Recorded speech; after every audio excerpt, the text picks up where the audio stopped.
जय श्री कृष्ण। दोस्तों, भगवान श्री कृष्ण कहते हैं कि कर्म हमारे जीवन का एक अति महत्वपूर्ण हिस्सा है। कर्म केवल हमारे अच्छे या बुरे कार्यों का परिणाम नहीं लाते, बल्कि हमारे संपूर्ण जीवन की गुणवत्ता को भी प्रभावित करते हैं।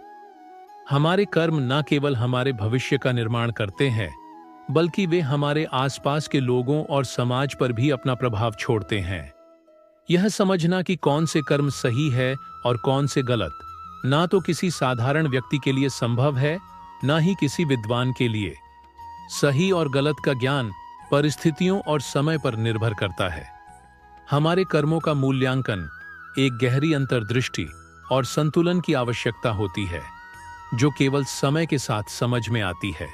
दोस्तों, भगवान श्री कृष्ण कहते हैं, अच्छे कर्म वही होते हैं जिनको करने के बाद मन में ना तो भय का एहसास होता है और ना ही रात को बेचैनी रहती है, बल्कि व्यक्ति चैन और सुकून की नींद सोता है। अच्छाई और बुराई के कर्मों का फैसला दो तरीकों से होता है, एक समाज और सरकार के द्वारा और दूसरा निर्णय भगवान के द्वारा होता है। समाज और सरकार का निर्णय कभी कभी गलत हो सकता है, लेकिन भगवान का फैसला कभी भी गलत नहीं हो सकता। बुरे कर्मों के कारणों में मुख्य रूप से भौतिक चीजें जैसे भूख, धन, स्त्री, जमीन, सत्ता, यश और शक्ति शामिल होते हैं। इन चीजों की प्राप्ति के लिए मनुष्य अच्छे और बुरे कर्मों का मार्ग अपनाते हैं। अगर आप भूख से तड़प रहे हैं, तो आपको पेट भरने के लिए कोई ना कोई काम करना ही पड़ेगा, चाहे वह अच्छा हो या बुरा। अगर आपने किसी का भोजन छीन लिया और खुद खा लिया, तो यह बुरा कर्म होगा। आपकी आत्मा इस कर्म को स्वीकार नहीं कर पाएगी और यह बुरा कर्म आपके जीवन के खाते में जोड़ लिया जाएगा। जैसे ही आप बुरे कर्म करके धन अर्जित करते हैं, जैसे किसी का अपहरण किया, चोरी की, डकैती डाली या किसी से रिश्वत ली, तो वह धन भी बुरे कर्मों की श्रेणी में चला जाएगा। ऐसे कर्मों से आपकी आत्मा में डर समा जाएगा और हर समय आपको भय और घबराहट का एहसास होगा। इसलिए जो कर्म हम करते हैं, उसका प्रभाव न सिर्फ हमारी इस दुनिया पर, बल्कि हमारी आत्मा पर भी पड़ता है। बुरे कर्मों का अनुसरण करते हुए हम खुद को आत्मिक शांति से दूर कर लेते हैं और एक न खत्म होने वाले डर में जीते हैं।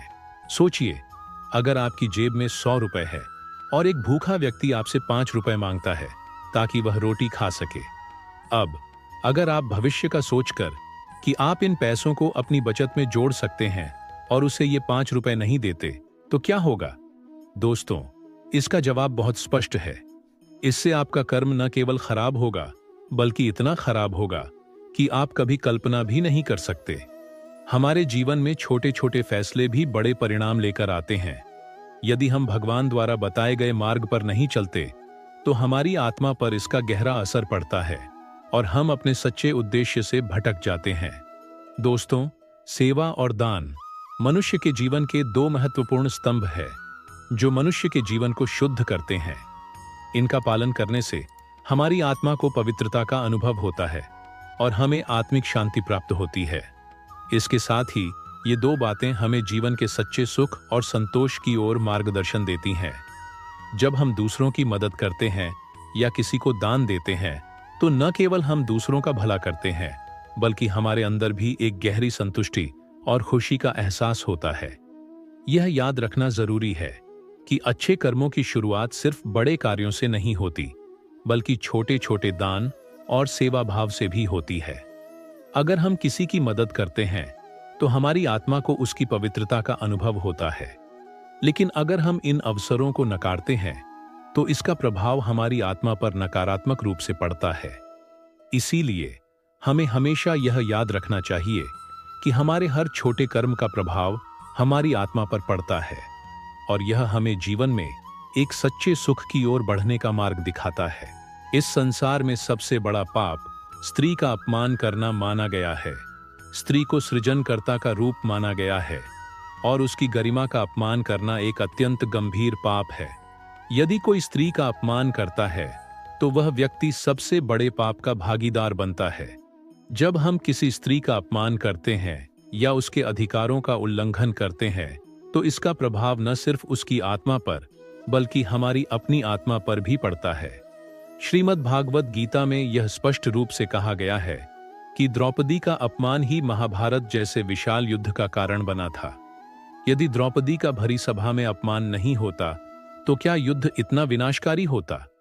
यही दिखाता है कि एक गलत कर्म का परिणाम कितना भयंकर हो सकता है। हमें हमेशा स्त्री के सम्मान का पालन करना चाहिए और उसके साथ समानता और गरिमा के साथ पेश आना चाहिए। इस प्रकार हमारे कर्मों का परिणाम हमारे जीवन के हर पहलू को प्रभावित करता है, और यदि हम गलत कर्म करते हैं तो हमें उनका परिणाम भुगतने के लिए तैयार रहना चाहिए। पाप और पुण्य का यह चक्र अनंत काल तक चलता है और हमें इसे सही दिशा में मोड़ने का प्रयास करना चाहिए। इसी तरह हम जमीन जायदाद के मामलों में भी बुरे कर्म करते हैं। दूसरे के घर या संपत्ति पर कब्जा कर लेना या उनका हक छीन लेना, यह सभी गलत कर्म है जिनका प्रतिकूल असर हमारी आत्मा पर पड़ता है। इस प्रकार जब हम किसी की संपत्ति पर अनाधिकार रूप से कब्जा करते हैं तो उस व्यक्ति की आत्मा की बद्दुआ हमारे कर्मों के खाते में शामिल हो जाती है। सत्ता की प्राप्ति के लिए भी हम कई बार जघन्य बुरे कर्मों का सहारा लेते हैं। अपने स्वार्थ के लिए लाखों निर्दोष लोगों की हत्या कर देते हैं या करवा देते हैं। इस तरह सत्ता प्राप्त करने के लिए किए गए ये बुरे कर्म न केवल हमारे जीवन को अंधकारमय बनाते हैं बल्कि हमारी आत्मा की पवित्रता को भी छीन लेते हैं। इसी प्रकार अपने यश और शक्ति को बढ़ाने के लिए भी हम दूसरों का शोषण करते हैं, उनके यश और शक्ति को कुचलते हैं। हम खुद को श्रेष्ठ समझते हैं और दूसरों को नकारा या अज्ञानी बताते हैं और एक दूसरे के ज्ञान पर ईर्ष्या से अंधे होकर कटाक्ष करते हैं।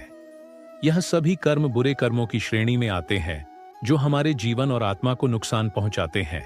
अगर आप किसी की जान बचाने के लिए झूठ बोल रहे हैं तो यह झूठ बुरे कर्मों की श्रेणी में नहीं आएगा, क्योंकि आपकी नीयत साफ थी। लेकिन यदि आप किसी का धन लूटने, उसे बदनाम करने या नीचा दिखाने के लिए झूठ बोलते हैं तो आपके कर्म तुरंत खराब हो जाएंगे। यही अंतर है नीयत का। आपके कर्म तभी अच्छे होते हैं जब आपकी नीयत शुद्ध और दूसरों की भलाई के लिए हो, वरना छोटे से छोटा बुरा कर्म भी आपके जीवन में नकारात्मक प्रभाव छोड़ता है। इसलिए यह जरूरी है कि हम अपने कर्मों को हर समय सही और शुद्ध रखें, अपनी नीयत को पवित्र रखें और दुनिया में अच्छाई फैलाने का प्रयास करें। अब बुरे और अच्छे कर्मों का निर्धारण करने के लिए आप महीने में एक बार ध्यान और साधना के दौरान खुद को मरते हुए महसूस करो। जब आपको यह एहसास होगा कि आप मर रहे हैं और आपकी सांसें रुकने वाली है, तो उस क्षण में आपके एक महीने के अच्छे और बुरे कर्म आपके सामने आ जाएंगे। आपके चारों ओर ये कर्म घेरा बना लेंगे।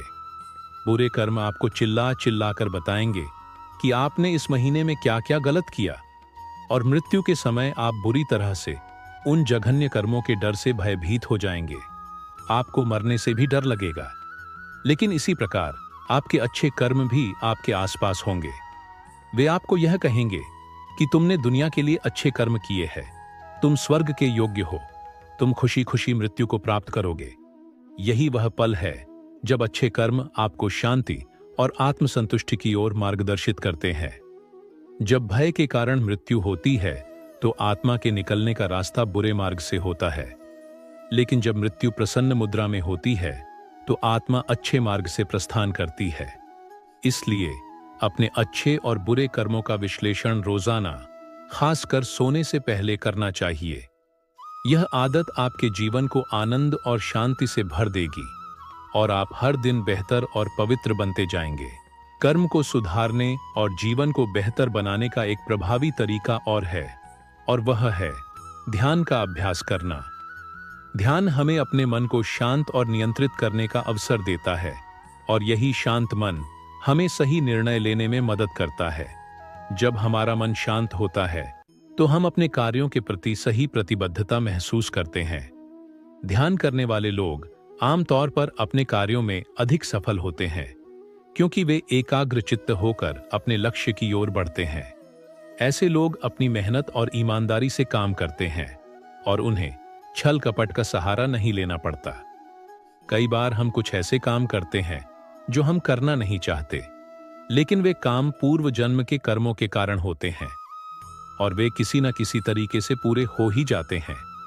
जब हमारे पूर्व जन्म का हमारा चक्र समाप्त हो जाता है तो उसी समय मोक्ष की प्राप्ति भी संभव हो जाती है।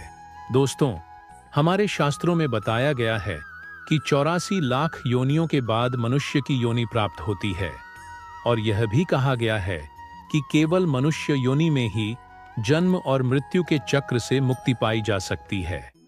मनुष्य के कर्म का फल उसकी परिस्थिति और दैवीय शक्तियों द्वारा निर्धारित होता है। यदि किसी के अच्छे कर्म बुरे कर्मों से अधिक है, तो उसे बुरे कर्मों का फल इस जन्म में और अच्छे कर्मों का फल अगले जन्म में मिलेगा। इसके विपरीत, यदि बुरे कर्म अच्छे कर्मों से अधिक है, तो उसे अच्छे कर्मों का फल इस जन्म में मिलेगा, जबकि बुरे कर्मों के परिणाम उसे अगले जन्म में भुगतने होंगे। एक मनुष्य को अपने घर और परिवार की जिम्मेदारियों का सही तरीके से पालन करना चाहिए। भले ही किसी के पास बहुत सारा पैसा हो, लेकिन अगर जरूरत ना हो तो उसे इकट्ठा करने का लालच करना भी गलत कर्म माना जाता है।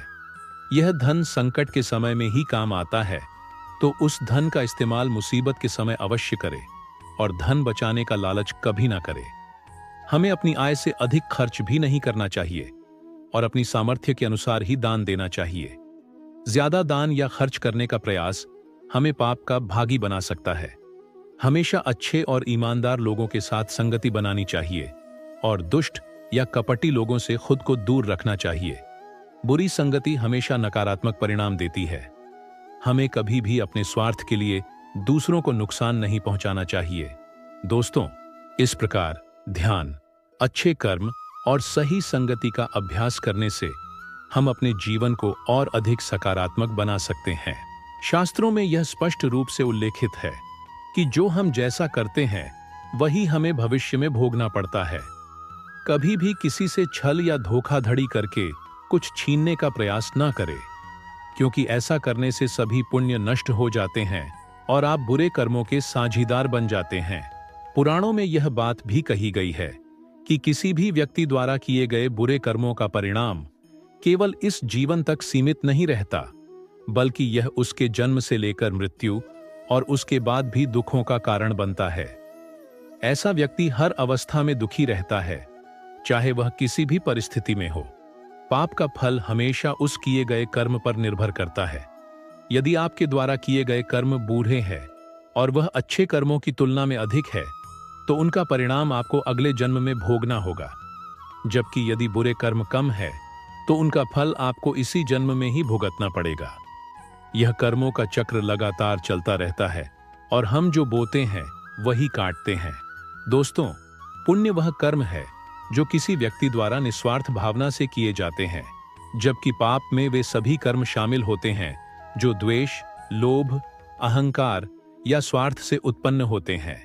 यह कर्म परिणाम स्वरूप दुख और कष्ट का कारण बनते हैं।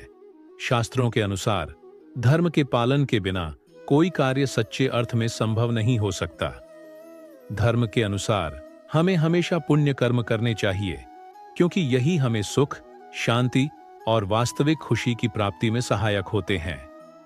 दान सबसे बड़ा पुण्य कर्म माना गया है, क्योंकि यह न केवल भलाई की भावना से किया जाता है, बल्कि समाज में समृद्धि और शांति फैलाने का कारण बनता है। हालांकि दान देने का तरीका भी महत्वपूर्ण होता है। अगर किसी ने अकड़ और गर्व से दान किया, तो वह दान कर्म उत्तम नहीं माना जाता, भले ही वह अच्छा क्यों न हो। केवल वह कर्म श्रेष्ठ है जो बिना किसी घमंड के निस्वार्थ भाव से किया गया हो। कर्ता भाव से किया गया कोई भी अच्छा कार्य अच्छा तो है, लेकिन यह हमेशा उत्तम नहीं हो सकता। उत्तम कर्म वह है जो पूरी तरह से आत्मसंतुष्टि और परोपकारिता से प्रेरित हो। यदि किसी व्यक्ति के अच्छे कर्म अधिक होते हैं, तो बुरे कर्मों का फल उसे इसी जन्म में ही भोगना पड़ेगा। अच्छे कर्मों का फल या तो अगले जन्म में मिलेगा या इसी जन्म के बाद के दिनों में उसकी झोली में आएगा। भगवत गीता के अनुसार वे कर्म जो ईश्वर के प्रति निष्काम भाव से किए जाते हैं, वे बंधन उत्पन्न नहीं करते।